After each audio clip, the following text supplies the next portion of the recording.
자, 이제 우리가 433페이지 보죠. 배당 요구. 우리가 이제 중요한 것은 이제 여기서 몰아서 보는데요. 각 집행마다 그 집행을 할 때마다 그 배당을 요구하는 사람들이 있습니다. 그러니까 요러요러한 사람들은 배당을 요구해야 돼. 예를 들면요. 부동산 집행 같은 경우는 이제 88조였는데요. 첫째는 우리가 복습이죠.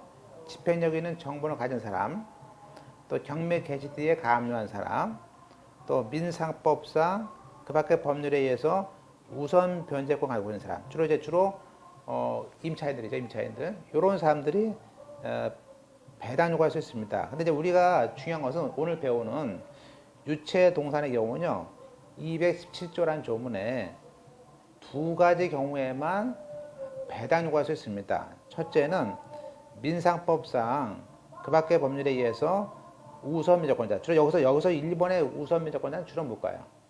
주로 임금 채권자들이 많아요. 그리고 두 번째는요, 중요한 것은 집행력 있는 정보를 가진 사람은 안 됩니다. 한마디로 우리가 유체 동산 집행은요, 판결문을 가지고 있는 사람은요, 압류를 해야 되는 것이지, 써놓으세요. 압류를 해야 되는 것이지 배당 요구 안 됩니다. 이거를 잘 냅니다. 그래서 동산 집행 같은 경우는요, 배당 요구는 우선 변제권자만 낼 수 있어요. 아셨죠? 그래서 물론 채권 집행은 돼요. 그래서 우리가 부동산, 동산, 채권 집행 중에서 집행력 있는 정보를 가지고 배당 요구할 수 없다는 것은 유체 동산만 되는 거예요.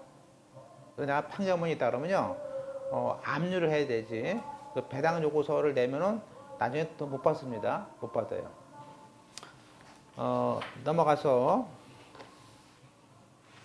자, 그러면은 우리가 아까 우선 변제권자만 된다면 그 우선 변제권자가 누굽니까에 대해서는 주로 우리가 이제 1번에 주로 상법상 또는 근로기준법상 제일 많은 게 뭐가 있어요?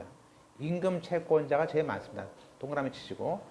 그래서 동산 집행은 이제 아까 레스토랑 같은 거 레스토랑에서 일하는 직원들, 그죠? 또 병원이라면 병원에 있는 뭐 간호사, 의사 같은 그런 사람들이겠죠? 두 번째는 그렇죠. 질권자도 우선권이 있습니다. 그렇죠? 그리고 예외적으로 저당권자도 될 수 있어요. 왜냐하면 그 저당권자는요, 저당물의 그 종물인 동산 같은 것들에 대해서는 우리가 압류를 한다면은 바로 압류한 다음에는 그 동산에 대해서도 영향을 미치기 때문에 예외적으로 그때 할 수 있고요. 물론 세금, 조세나 공과금 채권자들 같은 경우도 당연히 우선권자가 될 수 있습니다. 자, 그러면 우리가 중요한 것은 우리가 동산 집행에서 이제 배당 요구하면 안 되는 사람들이 있습니다. 아까 보셨죠? 그 3번에 보세요. 오른쪽 보세요. 3번에 집행력 있는 정보를 가진 사람들은 조문에 의해서 배당 요구가 안 되고요. 하려면은 그냥 확장을 해서 이중 압류하면 됩니다. 그래서 우리가 동산 집행 같은 경우 주의해 보시고, 그리고 똑같이 유치권자는요, 배당 요구할 수 없습니다. 그래서 유치권자는 우리가 동산 집행에 대해서 압류를 해야 돼요. 그죠? 그리고 또 양도 담보권자는요, 우리가 공정증서 가지고 그냥 압류를 하는 것이지 그 배당 요구하는 사람이 아닙니다. 그죠? 그래서 그걸 주의해 보시고요. 그다음에 이제 배당 요구에 대한 것들 좀 보겠습니다. 우리가 이번에 그 배당 요구할 때 특히 이제 이 양의 우리가 그 겨부청구서, 이 겨부청구서를 어디다가 내야 됩니까? 대해서는 우리 판례는 경매 사건 진행 중인 법원에 접수했는데 우편물의 청구서에 법원이 아니고 그 등기과라고 됐더라도 그냥 겨부청구항으로 봅니다. 봐주는 거죠. 그리고 그 배당 요구라는 것은 채권이 얼마 있는지, 이자가 얼마 있는지, 원인이 뭔지, 그죠? 다 대여금인지 이것을 서면으로 하는 것인데 보통 배당 요구는 배당 요구서라고 해야 되는데 이거를 권리 신고라고 쓰는 사람도 있어요. 근데 우리 판례는 뭐 권리 신고라 해도 배당 요구로 보겠다고 해서 좀 약간 그죠? 완화해서 봅니다. 일단 뭘 냈다면은 그게 그거 아니냐, 그죠? 또 이제 중요한 것은 이제 3번이죠. 우리가 220조에 우리가 배당 요구라는 것은요, 우리가 배당 요구 종기까지 내야 됩니다. 그런데 우리가 부동산 같은 경우는 배당 요구 종기가 며칠인지 알 수 있죠. 그런데 동산 같은 경우는 배당 요구 종기가 며칠인지는 알 수 없어요. 왜냐하면 자 1번에 보듯이 보세요. 일단은 언제까지 압류합니까에 대해서는 한마디로 우리가 지금 동산 지평 같은 경우에는요, 이거 언제까지 압류할까에 대해서는요, 일단 동산이 팔리기 전까지 해야 되는데 문제는 우리가 조문에 이런 말에 배당 요구 종기 전까지 압류를 해야 된다는 말을 합니다. 그러면 우리가 이때까지 압류를 해야 되는데 우리의 문제는 뭐냐면요, 결국에는 이제 우리의 문제는 한마디로 이 A Y라는 사람이 이 동산을 갖다 압류해서 이것을 팔아가지고 돈으로 바뀌기 전까지, 돈을 받아 가기 전까지 압류해야 돼요. 자, 그럼 언제냐면 보세요. 예를 들면, 자, 1번. 집행관이 압류하러 갔더니요, 그 서랍에서 돈이 나왔어. 1,000만 원이.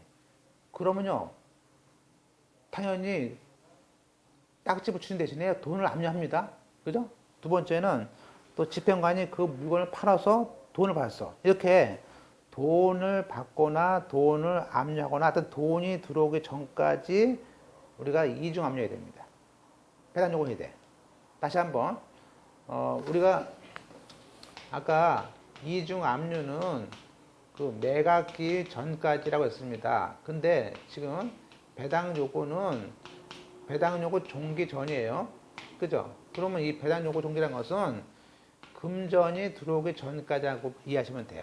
그래서 거기에 첫째는 돈이고요. 또 반대로 4번이 잘 나오는데 집행을 정지해서 물건을 팔아요. 급하게. 그러면 그 물건을 판 돈이 언제 들어옵니까? 공탁금이 들어옵니다. 그러면 그 공탁금이 나중에 그 정지가 풀려서 동산 집행을 하게 되면요. 그 집행하게 된 때, 그때까지 내가 배당 요구를 해야 됩니다. 그죠? 그래서 됐죠? 물론 이제 5번에 가압류의 경우에도 그 가압류에 따라 물건 판돈에 대해서 본압류가 들어올 때까지 하는 겁니다. 그러니까 4번, 5번이 왜 까다롭냐 이런 얘기죠. 우리가 이런 얘기예요. 지금 A라는 사람이 압류를 했어요. 그러니까 이제 채무자가 이거를 집행 정지했습니다. 정지했어요. 그러면 여기 있는 기계가 이 기계를 집행 정지했단 말이에요. 그러면 딱지만 붙여놓고 아직 팔리지 않아요. 그런데 문제는 뭐냐면요. 이거는 기계가 아니고 예컨대 배추 같은 것들이야, 배추 같은 거. 그러면 이거는 빨리 팔아야 된단 말이에요. 그죠? 또는 수류 같은 것도 그렇고, 그죠? 일정한 어떤 보관이 안 되는 것. 그러면 이거를 긴급 매각해요. 긴급 매각. 해가지고 여기서 판 돈이 이제 8천만 원 나왔어요. 어차피 팔 거예요. 그럼 8천만 원을 공탁합니다. 공탁. 자, 공탁했다가 나중에 이 정지가 풀려요. 즉, 이 채무자가 졌어. 그 채무자가 져가지고 이게 속행 신청하면요. 이 속행 신청할 때까지 이게 속행 신청한 날이 만약 9월 5일이야. 정지는 7월 5일 날 됐어. 그러면 이게 이제 풀려가지고 속행 신청을 한 9월 5일까지 그 전까지 여기는 A2나 A3가 지휘권자가 있을 거 아니에요? 이 사람들이 이렇게 압류를 해야 된다고 해요. 언제까지? 이 속행할 때까지. 그죠? 네, 그래서 그게 이제 우리가 얘기하는 434페이지에 있는 4번이에요. 다시 볼까요? 집행 정지 중에서 그 압류물을 긴급 매각해서 그래서 198조 4항에 따라서 뭐죠? 공탁을 했는데 그 공탁했는데 집행정지가 해소돼서 다시 진행을 하면은 그때 그 진행을 하게 된 때까지 배당 요구를 해야 되지 그 기간이 지나면 배당을 안 준다는 겁니다. 아셨죠? 네. 따라서 다시 보면 그 집행정지 사유가 해소돼서 집행을 진행하게 되면 이때는 보세요. 이때는 별도로 현금화, 즉 현금화라는 경매가 필요 없어. 왜? 이미 팔았잖아요. 별도로 현금화가 필요 없다는 게 왜 그래요? 이미 팔아가지고 그 돈이 어디 있습니까? 공탁금이 있으니까 바로 배당에 들어가거든요. 그럼 바로 배당에 들어가면 그때 가서 그때까지 한마디로 그 속행할 때까지 배당 요구해야 되지 이미 배당기에 잡혀버리면은 돈을 안 준다는 거예요. 자, 이번에 5번 또 보세요. 5번은. 자, 똑같아. 가압류 물건인데 이걸 긴급으로 팔았어요. 똑같이 팔아가지고 8천만 원을 공탁을 한 대금이 들어와 있어. 그러면 이거는 언제까지입니까? 그때는 나중에 가압류권자가 승소해서 본압류가 들어올 때까지 내가 배당 요구할 수 있는 거예요. 그래서 우리가 시험 문제에서 이렇게 내가 1번에 돈이 들어오거나 또 대금을 갖다가 받거나 또 집행관이 가서 어음수표를 돈 받거나 하여튼 집행관이 돈을 받기 전까지 또 4번, 5번처럼 집행이 진행할 때까지 5번에 가압류에서 본압류 갈 때까지 배당 요구를 해야지 그때까지 못하면 돈을 못 받는다는 것을 알 수 있어요. 그래서 그런 것들을 내려고 하는 것이 이제 220조고요. 물론 배당 요구는 다음 페이지에 일단 배당 요구 한다는 얘기는 그 배당 요구권자한테 아까 그 동산에 대한 물건 아까 그 매각대금 심지어는 돈과 또 압류한 돈도 걔한테 배당을 주는 거예요.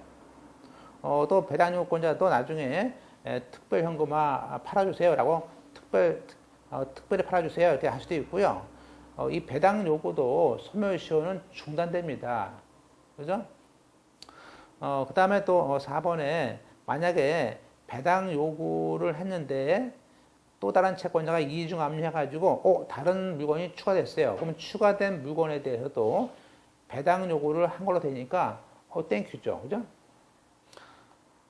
따라서 그 배당 요구라는 것은 다른 사람의 집행을 이미 한 거에 대해서 참가를 하거나 거기에 편승해서 돈을 주세요라는 채권의 지급을 구하는 것이고 만약에 배당 요구를 했는데 그 앞에 있는 압류가 취소하거나 압류가 취하되면 배당 요구는 효력을 상실합니다.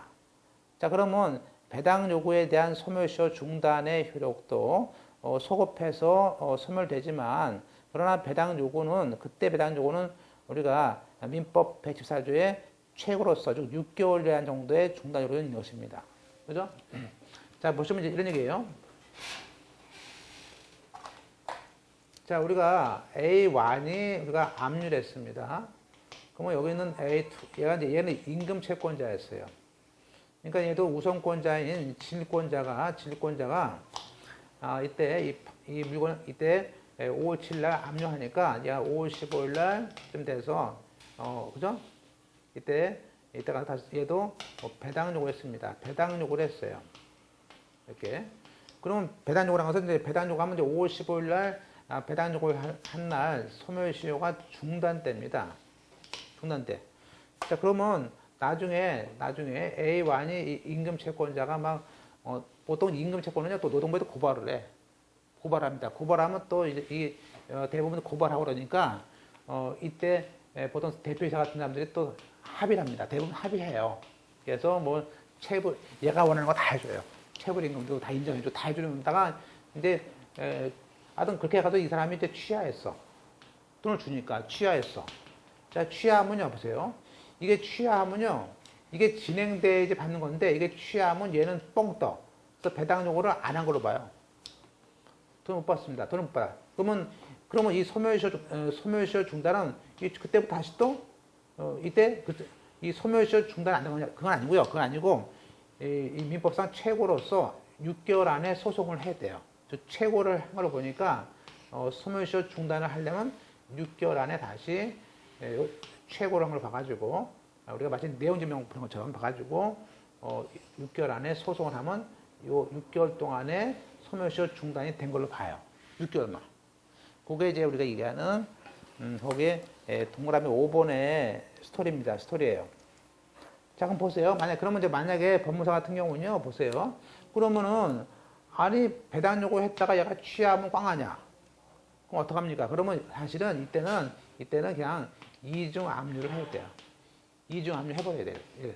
그죠? 두 번째, 그 배당 요구와 배우자의 지급 요구. 자, 우리가 동산 집행은 민상법상 그 밖의 법률에 의해서 우선권자만이 배당을 받을 수 있습니다. 그러면 또 우리가 이제 중요한 것은 뭐냐면 이제 두 가지가 있어요. 두 가지가. 자, 이제 A라는 사람이 채무자입니다. 채무자예요. 채무자의 부인이 B가 있어요. 배우자죠. 그럼 여기 살고 있는 이제 집에다가 압류합니다. 갑이 채권자로서 동산에 대한 압류를 해요. 그러면 일단 집행관이 가서 압류 붙이죠. 쫙 붙여가지고 이제 보니까 뭐 냉장고부터 해가지고 쭉 해가지고 12개 침대까지 해가지고 보니까 480만 원이야. 그럼 여기 있는 물건이 전부 다 이 480만 원입니다. 그러면 보세요. 그럼 원래 부부는 공유 아니에요? 공유니까 원래 이 A1이라는 사람하고 A2가 살고 있는 집에 그 물건이 480만 원이야. 그럼 다시 보세요. 여기에서 2분의 1은 부부 공유니까 2분의 1은 B 거예요. 따라서 B는 이 물건을 팔았을 때 이 2분의 자기의 원래 지분에 대해서 2분의 1에 대한 240만 원을 나한테 주세요 할 수 있어요. 이거는 배당 요구가 아니고요. 배당 요구가 아니고 이 사람의 원래 지분의 겨부 청구야. 그죠? 이 사람 목입니다. 그리고 또 하나는요. 여기 240만 원 물건, 여기 240만 원에 대해서는 이 B가 내가 이거를 250만 원에 사겠습니다라고 해가지고 신고를 하면요. 얘한테 우소권을 줘요. 그죠? 또 우소권을 줘. 이렇게.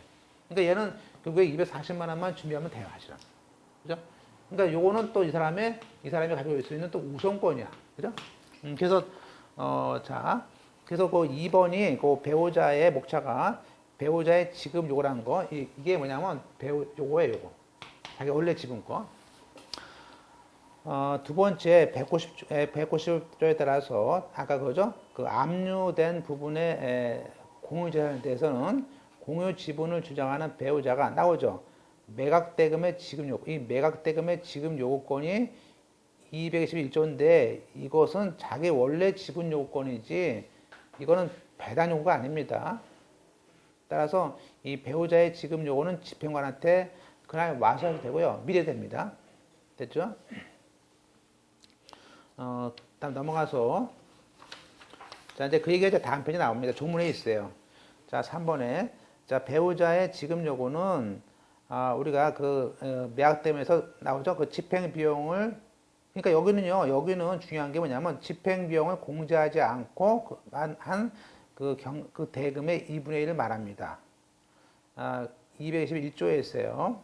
자, 190조에 따라서 그 압류한 유체 동산에 대해서 공유 지분을 주장하는 배우자는 매각 대금에 대해서 그죠? 자기 공유 지분을 지급해달라는 요구. 이게 배우자의 지급 요구권입니다. 그 표현을 해보세요.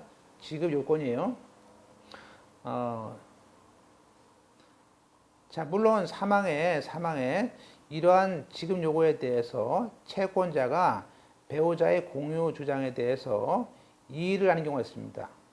그래서 이때 배우자에 대해서 상대로 그건 공유가 아니다. 예컨대 이 남편이 가수야. 근데 가수인데 이 사람의 기타가 2천만 원짜리야. 국내 한 개 없어. 근데 이 사람이 1,000만 원 자기가 조종해. 그러면요, 야 이게 무슨 이 기타가 이건 개인 게 아니지. 이건 남편 거지. 해서 채권자가 지급 요구하면요, 이때 마치 배당이처럼 이의신청할 수 있습니다. 이의신청할 수 있어요. 똑같아. 배당이 똑같아요. 따라서 이의신청할 수 있는데 한마디로 사망에 이것이 우리가 이 배우자를 상대로 소송해서 공유자가 아니라는 소송. 그 우리는 공유관계 분여소인데 이 공유관계 분여소를 확정할 수 있다. 근데 사항에 이러한 소송은 154조 뭐요? 배당이의소를 준용합니다. 자, 이제 그게 이제 밑에 있는 제가 절차의 얘기입니다. 자, 배우자의 지금 요구는 집행관한테 하는 겁니다. 그죠? 자, 사망에 이때 지금 요구는 우리가 보통 직접 그날 말로 해도 되고요. 아니면 미리 서면도 됩니다. 그러나 배당 요구라는 것은 반드시 서면으로 하는 거와 다르고요. 이런 지금 요구가 있게 되면은 집행관은 그 사유를 배당에 참가한 채권자와 채무자에게 통지를 하는 것이고, 물론 이러한 지급 요구도 배당 요구 종기까지 하는 것이고. 자, 그러면 이 항에 이런 지급 요구를 통지받은 채권자 쪽에서 배우자의 공유 주장에 대해서 이의신청을 하는 겁니다. 따라서 이것을 우리는 배우자를 상대로 공유 관계가 아니다. 무슨 공유냐, 남편 거지. 그래서 이걸 공유 관계 부인의 소란 것을 확정을 하면 되는 겁니다. 물론 이것은 우리가 보통 이 신청하고 일주일 내에 해야 되고 그런 제한은 똑같아요. 똑같습니다. 그죠? 따라서 화살표에 공유관계 부인의 소를 보통 일주일 안에 하게 되는데, 그때 소호재개 증명서를 내야 되는데, 만약에 소호재개 증명서를 일주일 내에 안 내면요, 그 기간이 지나서 제출되면요, 그 배당금을 부인한테 줍니다. 그죠? 그러니까 빨리빨리 해야 되는 거죠.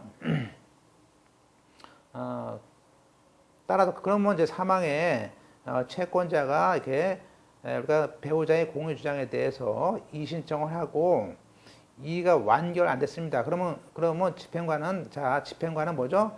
그 기타 팔았어요. 1,000만 원 들어왔어. 그러면 배우자가 주장하는 공유 지분에 대한 대금 뭐죠? 1,000만 원 중에서 배우자가 2분의 1이니까 500만 원에 대해서는 공탁을 한 다음에 사유 신고해가지고 거기 3번처럼 공유관계 분야소에서 이긴 사람이 돈을 갖는 거예요. 갖는 겁니다. 자, 넘어가서 437페이지입니다. 이 공유관계 부인의 소는 이것도 집행법원이 현재 경매하고 있는 그 법원의 지방법원 판사한테 그죠? 하는 겁니다. 그죠? 그래서 됐죠.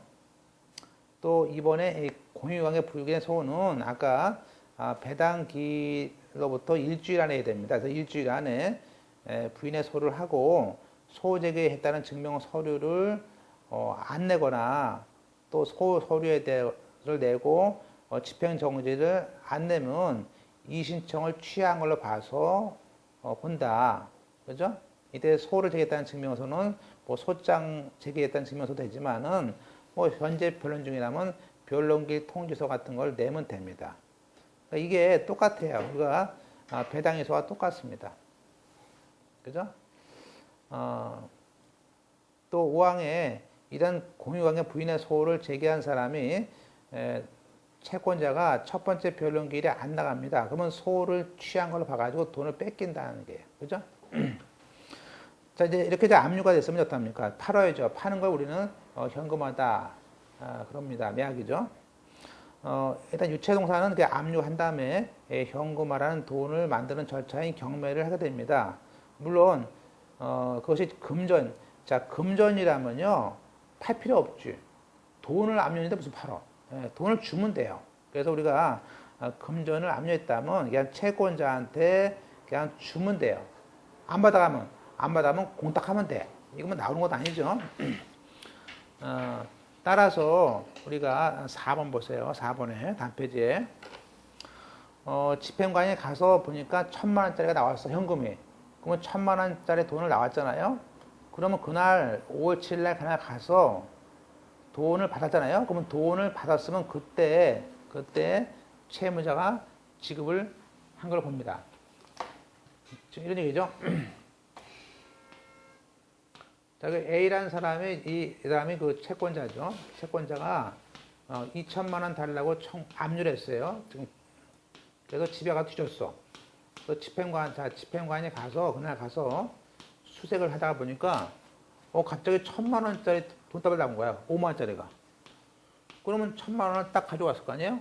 그러면 이날이 근데 이게 5월 7일이야. 그러면요. 이 5월 7일 날 A가 돈을 받은 걸로 보는 거예요. 받은 걸로. 만약에 실제 돈은 나중에 가서 뭐 5월 말일날 주더라도 집행관이, 그죠? 돈은 언제요? 조문에는 집행관이 돈을 받은 날이에요. 그죠? 그래서 거기에, 자, 4번이 그게 지급 의자란 말이야. 이거 자꾸 물어봅니다. 시험 문제. 자꾸 물어봐. 이게 뭐냐 그러는데, 집행관이 돈을 받았을 때, 그때 채무자가 지급을 한 걸로 보는 거예요. 그런데 단서를 갖고 물어봐. 그런데 만약에 담보를 제공하거나 공탁을 해서 집행에 벗어나도록 하더라도 채무자에게 허가한 때는 그렇지 않대요. 이게 뭐냐면요, 그죠? 그런데 사실은 그 전에 5월 2일 날 돈을 빼기 전에 5월 2일 날 여기 이제 채무자 B가 법원에다가 신청을 해서, 그죠? 예컨대 공탁금 1,000만 원을 걸고,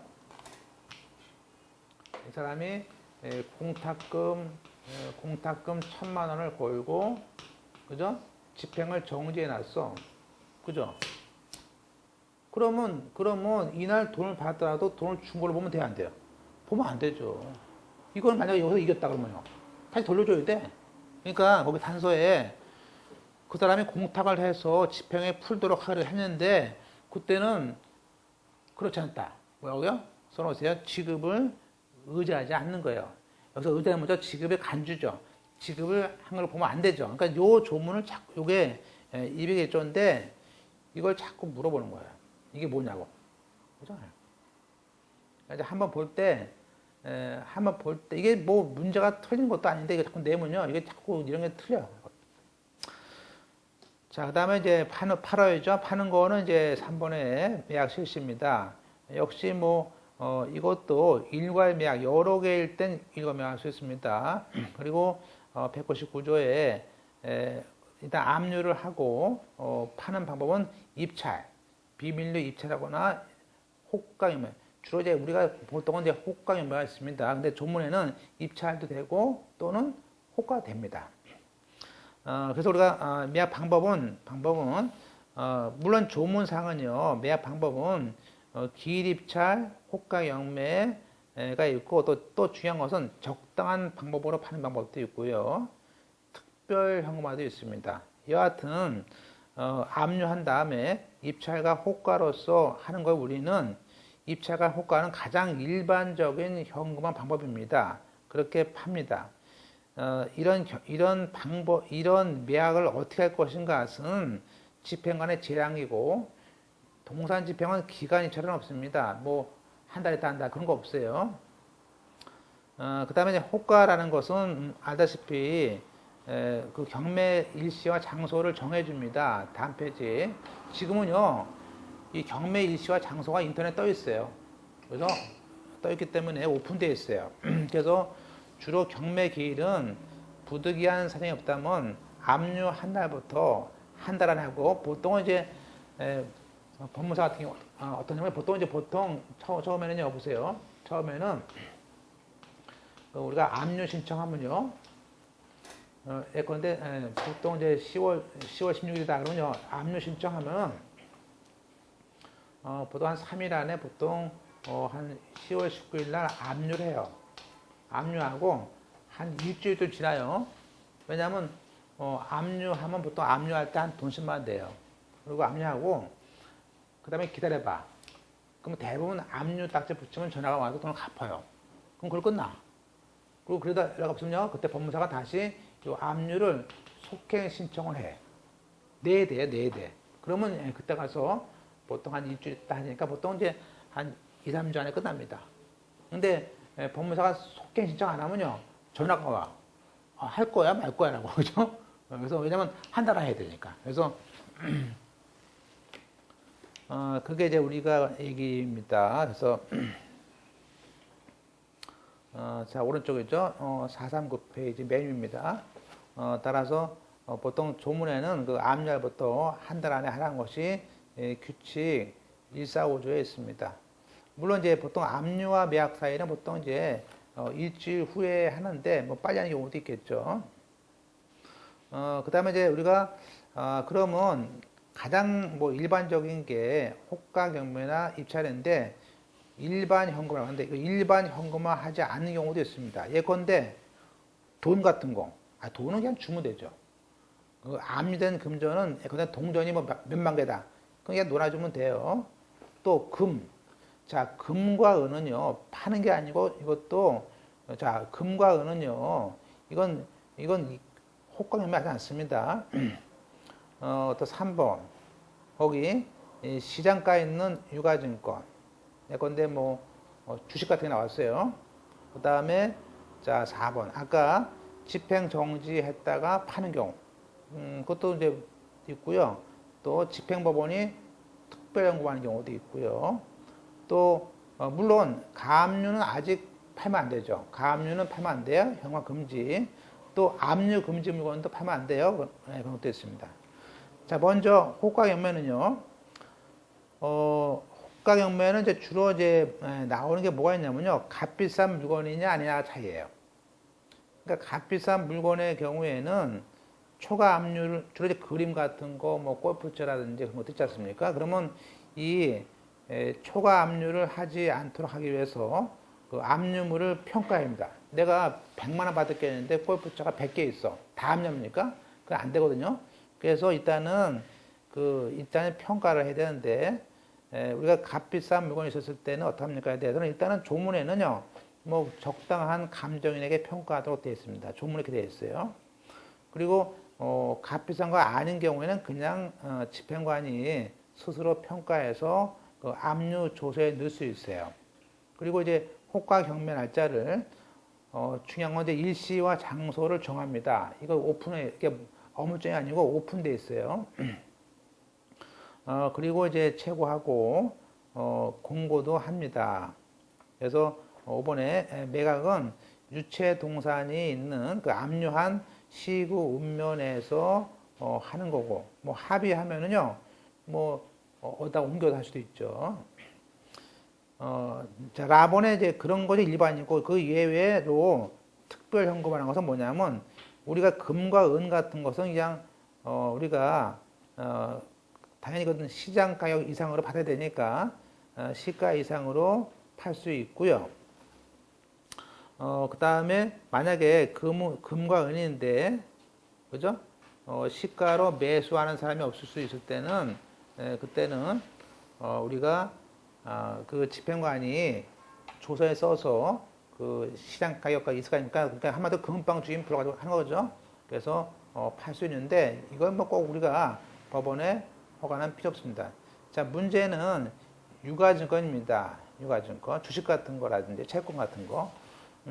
그게 이제 물론 배서가 안 됐다면 마음대로 팔 수 있는 거예요. 배서란 것은 이제 뒤에 받는 사람 써가지고 주는 건데 이게 배서 금지가 아닌다면 양도할 수 있죠.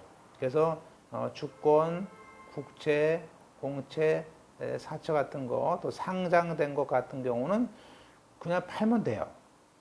그죠? 예. 그리고 이양에 시가 없는 유가증권, 일반 유가증권 그런 것들은 우리가 현금화를 하면 되겠죠. 물론 안 팔리면요, 특별 현금화를 해서 팔 수밖에 없죠. 그리고 이제 그죠? 김영식일 때는 이제 명의결사하고 그렇습니다. 우리가 이제 그 밖에 조문에는요, 특별 현금화라는 것은 이제 214조에 있습니다. 보시고요, 214조 보시면 법원은 필요하다고 인정할 때는 직권으로 또는 압류권자들의 신청에 따라서 일반 현금화가 아니고 다른 방식과 다른 장소에서 압류물을 팔 수 있다. 이걸 우리가 특별 현금화입니다. 또 단서는 집행관한테 위임하지 않고 다른 사람으로 팔도록 명할 수 있죠. 그래서 예컨대 어떤 무기라든지 그런 것도 쓸 수 있잖아요. 그런 경우에는 전문가가 따로 있으니까 팔 수 있죠. 그 다음에 경매 기일입니다. 경매 기일은 이제 우리가 집행관이 이제 적어도 유체동산은 일반인한테 보여줘야 됩니다. 그리고 또 하나는 또 집행관은 우리가 경매 물건에 대해서 그 적어도 경매 기일 전에 일반인에게 보여줄 수 있습니다. 그죠? 따라서 그 채무자가 점유하고 있는 건물을 같이 들어갈 거 아니에요? 그럴 때 반드시 집행관에 참여합니다. 보통 이제 뭐 고물상이라든지 뭐 일반인이 들어가서 같이 참여를 하라는 뜻이에요. 그 밖의 경우에도 보관자가 신청했을 때도 참여를 하라, 갈 때 같이 가라 그런 얘기죠. 그 다음에 공고도 있습니다. 이것도 매학기일과 장소를 우리가 대법원 규칙, 지금은 요 인터넷 등기부에 뜹니다. 그래서 공고를 합니다. 근데 이제 요거는 부동산 같은 경우는 14일 전에 공고하는데 여기는 짧습니다. 그래서 보통 한 경매기일 3일 전에 공고하니까 그냥 지나가죠. 그리고 이제 배우자한테 통지합니다. 보시고. 아까 관할구역 바뀌었었고요. 자, 물론 이제 4번에 이제 경매기일 연기할 수도 있습니다. 연기할 수 있어요. 그 다음에 5번에 매각기간. 매각기간은 이제 아까 집행관이 압류하고 매각기일 사이에 보통 일주일 정도 줍니다. 그래서 보통 이제 압류 딱지 붙이면요, 한 다음 주쯤 우리가 신청을 합니다. 그죠? 그 다음에 아까 봤던 7번에 배우자도, 그렇죠. 배우자가 아까 2분의 1 우선 매수권이었어요. 그래서 배우자가 산다 그러면요, 그냥 줍니다. 그렇게. 자, 이제 5번에 파는 겁니다. 간단히 보였습니다. 파는 거. 좀 어렵지 않으니까. 자, 8호죠, 이제 내가. 일단 이제 1번에 보시면 이제 442팩입니다. 여러 개의 물건이 압류됐을 때는 이를 순차로 팔고, 그 돈을 채권자에게 변제합니다. 그런데, 그리고 집행비용에 대한 지급이 충분하면 중지합니다. 그렇죠. 예컨대 물건이 1,000만 원 줄게 있는데 10개를 압류했는데 3개 파니까 벌써 1,000만 원이 나왔어. 그러면 중지해줘야죠. 그죠? 그래서 거기 일단 충분히 돈 들어오면 경매를 중지하라는 것이 그 문제예요. 207조고요. 나머지들의 뭐 거기 2번의 박스에 매각 허가나 불허가가 있는데 똑같아. 허가 경우는 뭐 우리가 허가할 때는 제일 많이 부른 사람을 3번 부른 다음에 하라는 것이고요. 자, 다음 페이지 아까 봤던 거. 요거 7번 대금 이제 돈 들어와야죠. 7번. 당연히 우리 법에는 이 물건을 줄 때 맞바꾸는 거죠. 동생이 있죠. 그래서 대금을 내야 주는 거죠. 그래서 집행관은 매각물에 대해서는 대금과 서로 맞바꾸어서 인도하라 말을 해요. 그래서 예컨대 호가 경매 기일에서 매수가 허가될 때는 그 기일 마감 전까지 돈을 내라 그럽니다. 자, 대금 지급은요, 보통 이제 보통 그날 파는데 어떤 경우는 대금 지급을 준 경우 날짜를 지정합니다. 예컨대 주로 거기 그 압류물의 가격이 고액, 아까 같이 뭐죠? 술 같은 거, 뭐 샴페인이 뭐 1,000병 나왔다. 1,200개다. 그죠? 그래서, 그러면 이제 이거는 액수가 크니까, 그죠? 이때는, 똑같아. 이때도 이건 이제 뭐 트럭 2개가 와야 돼. 예, 그러면 이제 일단 5월 7일 경매를 하고, 이때 보증금 받고요. 예컨대 6월 9일까지 너 2억 가져와. 이렇게 하는 거죠. 날짜 지정해 주죠. 그래서 그렇게 대금 고가일 때, 고액, 그 물건 가격이 고액일 때는 적어도 우리가 보통은 이제 경매기일 1주 안에 대금 기일을 빨리 잡습니다. 됐고요. 그리고 나번에 보증금도 보증냅니다. 그때 대금 기일이 지정되면은 매수 신고하는 사람이 그죠? 집행관한테 얼마큼 됩니까? 매수 신고가입니다. 잘 보세요. 별 치시고 우리가 부동산은요 최저가의 10%였거든요. 그게 아니고 여기는 보세요. 내가 1억의 최저가야. 그럼 1억의 최저가입니다. 근데 이 사람이 1억 2천 했어. 그러면 1,000만 원이 아니고 1,200을 내야 돼요. 신고한 거.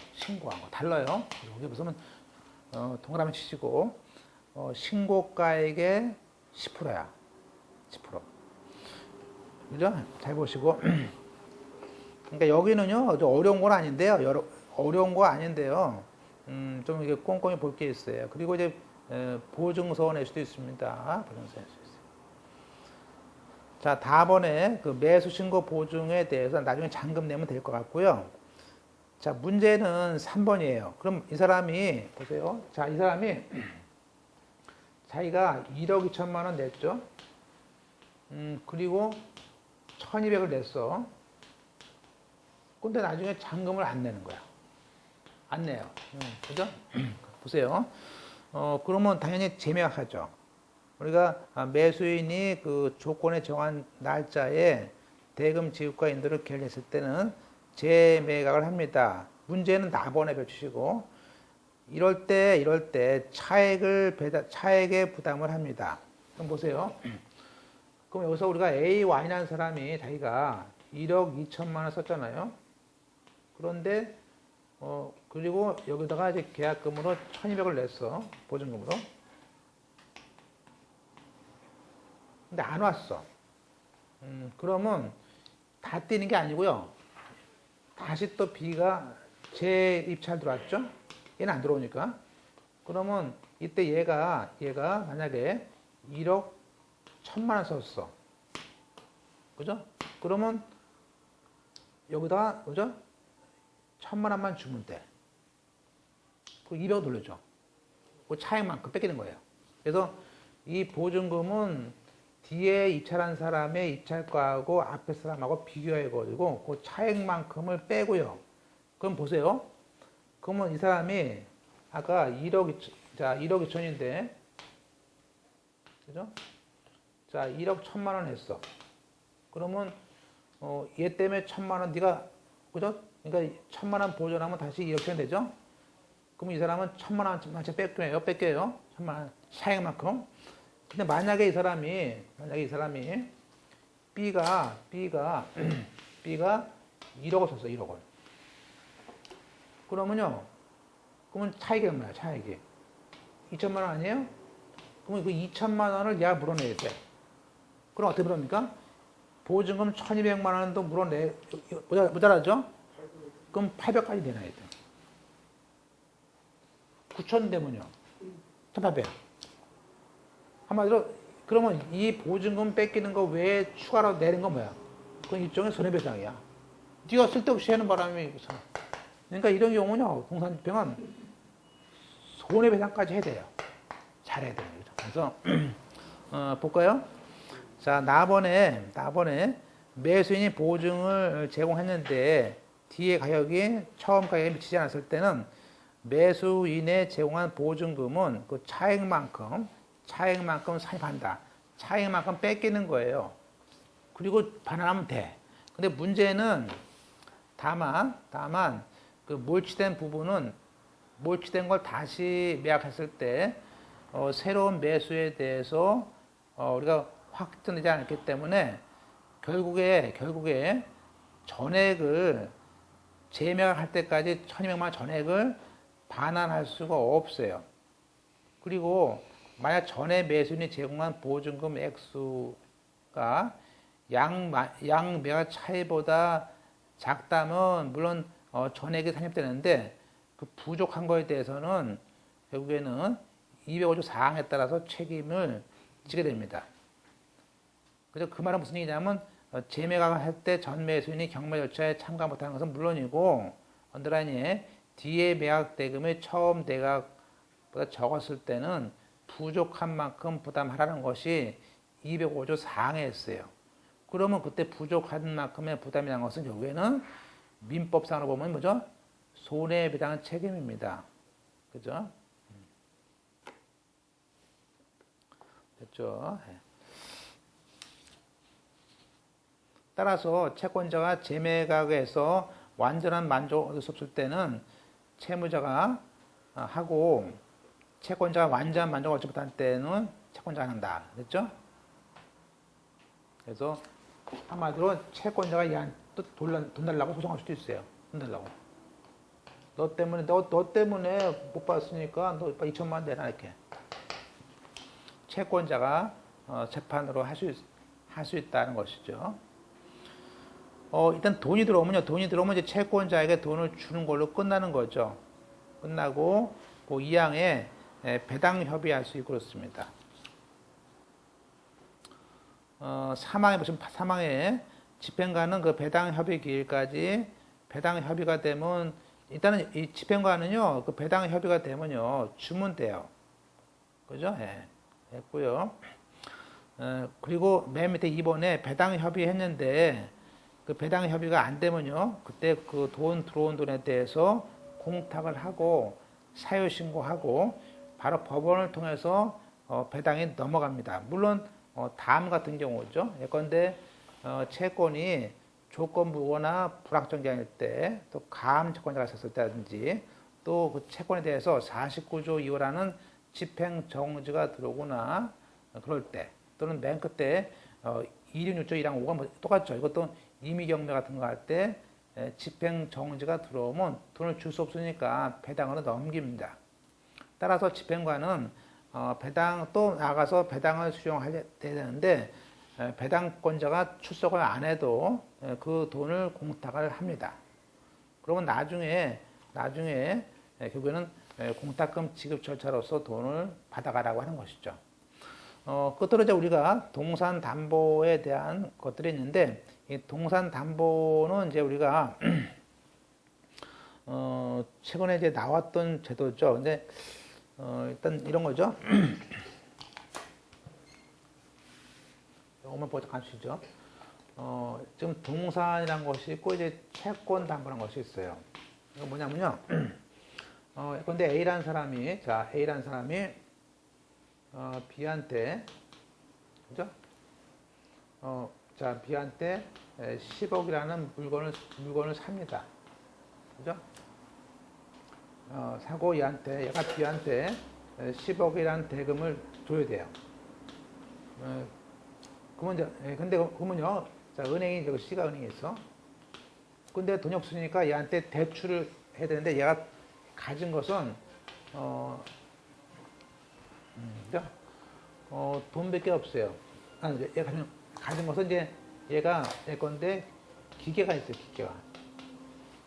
그러면 이 기계란 동산을 담보로 제공해야 되는데 기계는 다시 보죠. 기계는 우리가 저당권은 안 됩니다. 물론 질권은 할 수 있어요. 질권. 근데 그렇게 하지 않고 지금은요. 이거를 A라는 사람이 해서라면 이 사람 앞으로 뭐죠? 여기 동산에 대해서 아예 등기부를 만들어주는 거야. 그래서 이 사람의 그 개인 상호를 치면요. 동산 담보 등기부가 나와요. 상호를 치면. 그럼 이 사람이 가지고 있는 기계가 어떤 기계를 내가 담보했는지 쫙 나온단 말이에요. 그래서 만들어줘가지고 이 기억이라는 기계에 대해서 이거를 갖다가 담보로 제공한 다음에 이 채권자가 얘가 C가 채권자가 돼가지고 대출을 이렇게 한 거죠. 그럼 대출 주죠? 대출을 줘요. 이렇게. 그러면 이때는 등기가 됐을 때 대항할 수 있는 것이죠. 그래서 이렇게 돈을 승가할 수 있는데요. 이거는 이제 뭐 나중에 제가 뭐 강의할 기회가 있겠지만 한번 아마 등기법 할 때 좀 볼 것 같아요. 근데 이제 이것도 일종의 지권제도고 문제는 뭐냐면 동산담보 3번처럼 만약에 그러면 한 번에 이런 동산담보를 했는데 돈을 안 주면 어떡합니까에 대해서는 물론 경매란 방식도 있지만 예적으로 담보권자가 아예 소유권을 갖는 거야. 이걸 우리는 귀속청산이라고 그러고요. 보통 이제 은행은 그렇게 안 하죠. 이걸 아예 파는 거야. 그래서 담보권자가 팔아서 받는 그런 방법이 있습니다. 근데 그런 거 외에도 우리는 4번에 통상은 이걸 경매를 놓아서 파는 겁니다. 물론 이러한 담보권은요 상사채권이기 때문에 담보권의 존속기간이 10년이 아니고 5년입니다. 5년이에요. 상사채권이기 때문에. 그래서 연장할 수 있고 그렇습니다. 그래서 이렇게 보시고 좀 쉬었다가 채권 집행으로 가겠습니다.